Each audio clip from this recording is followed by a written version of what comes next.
Hey guys, welcome back to the horror with your hostess with the mostest, Annabelle, as always. Sorry that I almost stumbled over my own channel. Don't know what I was thinking about. Sorry.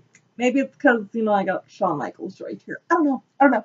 But today is Monday, and you know what that means. That means we are continuing our review episode by episode, season by season of Are You Afraid of the Dark? We are on season 1, episode 2, The Tale of the Lonely Ghost. So, second one, like I said, this is another one of those ghost stories. I feel like most of anyone who has seen this show, grew up with this show, knows that 80% of the episodes throughout the seasons involve pretty much one of two, if not usually both things. New kid / a relative who's being dumped off somewhere, along with some type of ghost story. That's basic premise for most of the stories, but whatever, it doesn't really get old. It's a kid's show. I can't be too critical about it. So, Tale of the Lonely Ghost.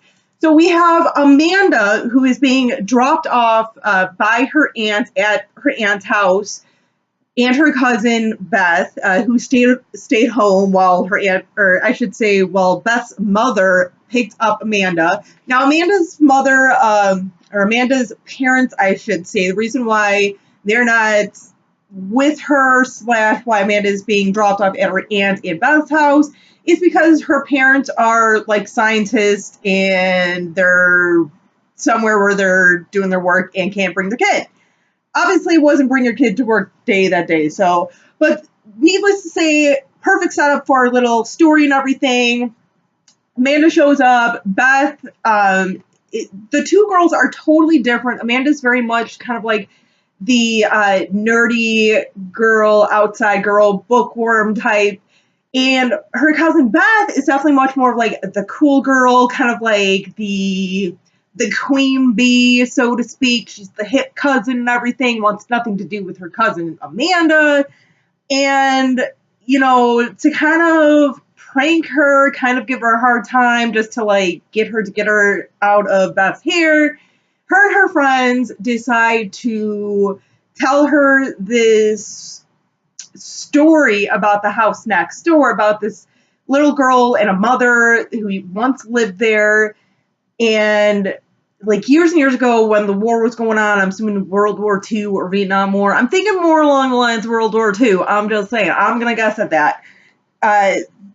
Where the father of the little girl who lived in the house was off in the army and everything, or off in the military or something, and ended up getting sick or something.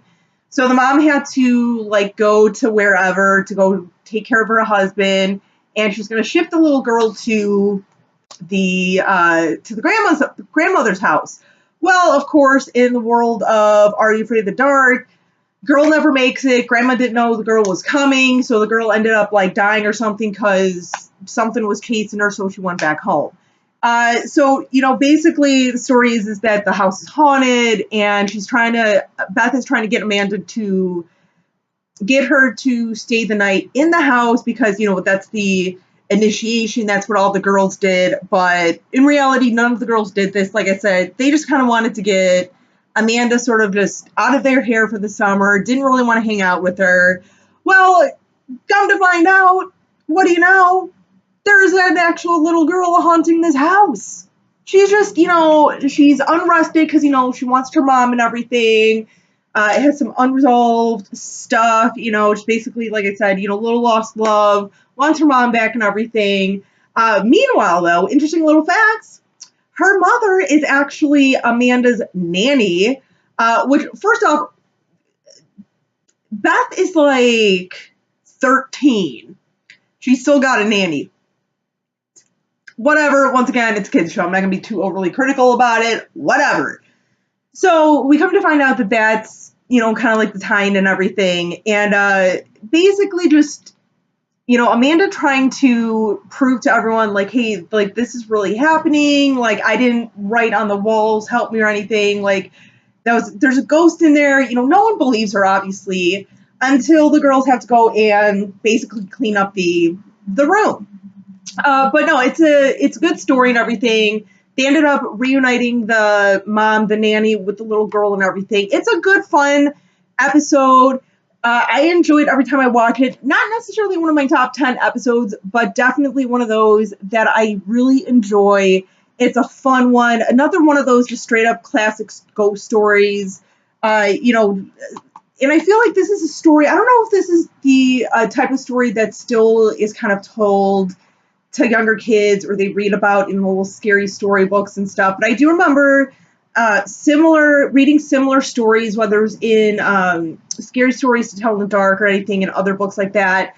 Just a simple little, like, you know, ghost story, like someone has to go as an initiation to go stay in like a haunted room for the night with their little flashlight.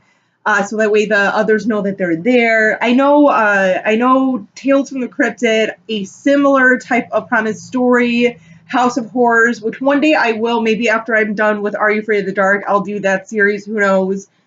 But no, it's a fun little story, you know, classic little story that I grew up with. One of the reasons why I enjoy the episode very much. I do definitely recommend watching The Tale of the Lonely Ghost. I do. And fun little fact, the girl Amanda, I know she was a star on another Canadian show, Ready or Not. And actually, the cousin Beth was in a couple of episodes too. You'll see a lot of, and actually, the guy who played Gary was also in Ready or Not as in a few episodes. You'll notice that with quite a few of like the Canadian shows is they use kind of like a lot of like the same faces and everything, which is kind of cool. So you see like different kids from different shows in all these other shows. So fun stuff, fun little fact. But definitely check this one out. It's fun. Can't say enough good things about Tales of the Lonely Ghost. Check it out. Let me know what you guys think of this episode. Till next time, you guys, stay creepy, classy, and a little bit sassy.